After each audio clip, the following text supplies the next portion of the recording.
সাৱধান ভুৱা দন্ত চিকিৎসকৰে ভৰিছে বৰপেটা জিলাখনৰ বিভিন্ন প্ৰান্তত 17 জনকৈ ভুৱা দন্ত চিকিৎসকে চিকিৎসা কৰি আছে ৰোগীক আৰু ভুৱা চিকিৎসকৰ ভুল চিকিৎসাই বিপদ মাতি আনিব পাৰে আপোনাৰো বৰপেটা ডেন্টাল সাৰ্জন এছ'চিয়েশ্যনে সাজু কৰিছে এনে 17 জন ভুৱা চিকিৎসকৰ তালিকা হাউলি জনিয়া কয়াকুছি কলগাছিয়া আদি অঞ্চলত চিকিৎসা আগবঢ়াই আছে এই সকল ভুৱা দন্ত চিকিৎসকে মুখ্যমন্ত্ৰী তথা স্বাস্থ্যমন্ত্ৰীক ব্যৱস্থা গ্ৰহণৰ দাবী উত্থাপন কৰিছে ডেন্টাল সাৰ্জন এছ'চিয়েশ্যনে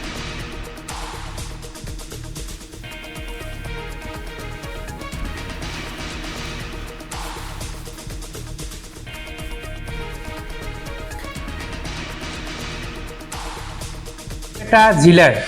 বিভিন্ন স্থানত আমাৰ ভুৱা দন্ত চিকিৎসকসকলে এক দপদপনি সৃষ্টি কৰি আহিছে আৰু সেই দপদপনি আমাৰ জনস্বাস্থ্যৰ কাৰণে এক সংকটজন অৱস্থাৰ সৃষ্টি কৰিছে কিছুমান ভুৱা দন্ত চিকিৎসকসকলে নিজৰ নামৰ আগত ডক্টৰ লিখি কিনে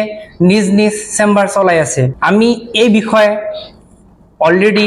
আমাৰ প্ৰশাসন তথা বিভাগীয় কৰ্তৃপক্ষক অৱগত কৰাইছো কিন্তু দুৰ্ভাগ্যক্ৰমে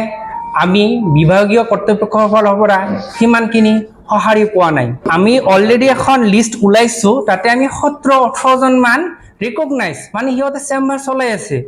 আৰু বিভিন্ন মানে ভুৱা নামেৰে ডেন্টাল চলাই আছে